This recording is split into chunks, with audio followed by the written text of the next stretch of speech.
Most of the greatest challenges to man, the once seemingly impossible, have been conquered time after time after time. Well, I'm under no illusions about how tough it is.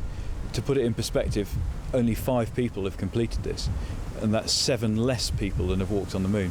It's one small step for man.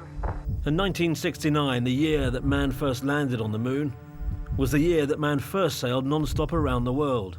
And what's the first thing you're going to do? Have a bath. But nobody had ever completed a solo non-stop lap of the planet against the prevailing winds, against the currents. That was known as the impossible voyage. And then a 31-year-old Scot, Chay Blyth, took it on, and in August 1971 completed the impossible voyage in 292 days. The greatest challenge was, of course, actually doing it, because it had never been done before. Was the equipment going to stand up to it? Was the man going to stand up to it? There was a lot of talk about I was too young because they needed an older person with a lot more maturity. There was all these sort of things thrown up in the air. But the fact of the matter is, if you want to do it and you're determined to do it, you can.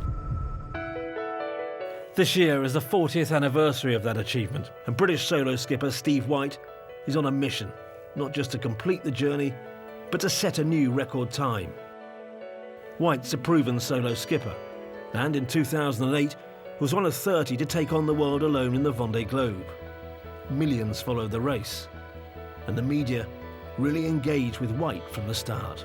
Dorset sailor Steve White. West Country yachtsman Steve White. Now here's some good news. Dorset skipper Steve White. Well, it's very strange to be so isolated from humanity and so alone, and yet spend so much time on the phone to media. It was incredible. I didn't expect there to be that much attention, and quite a lot of my day revolved around doing interviews. Steve White should round Cape Horn this evening. Pretty grim outside. It's blowing between 22 and 32 knots. I think our story was a story that everybody can relate to. It's a story of an ordinary person, and I am an ordinary person, doing something slightly out of the ordinary.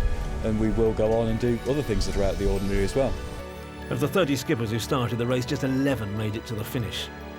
White headed for the line in 8th and discovered it was not just the media who'd followed his voyage. I was totally blown away. Of all the memories of the race, that is the biggest memory. I was fine until somebody said, "Look at all the people," and I said, "What people?" And I could feel the hairs on the back of my neck standing up now. I turned around and there were 40 or 50,000 people lining the harbour walls, and that was incredible.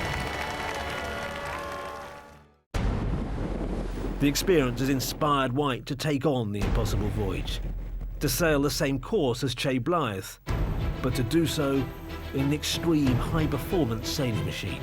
Chay's boat was built of steel, purpose-built for the job, very tough, would steer itself, which takes a lot of the worry out of it. The boat we're going to use is 70 feet long, carbon fibre, state-of-the-art with a canting keel, normally crewed by 10, so it's a very, very demanding boat physically and mentally to sail. Demanding and fast. White plans to set a new record time and beat the existing time of 122 days. The reason that fewer people have completed the impossible voyage than have walked on the moon is that it remains a brutal and unforgiving challenge. I do think that journeys nowadays are actually harder than mine, really, because I wasn't up against a time schedule. Steve White knows what he'll be facing. He's been to the world's wildest oceans, been hit by brutal gales. But this time, he's not going out there to be powered by the waves and wind. He's going to face the elements, head on. I'm driven by crossing the finish line, and I've got a very clear mental image of going across that line, having beaten a time of 122 days and being only the 6th person in the world to sail non-stop the wrong way round.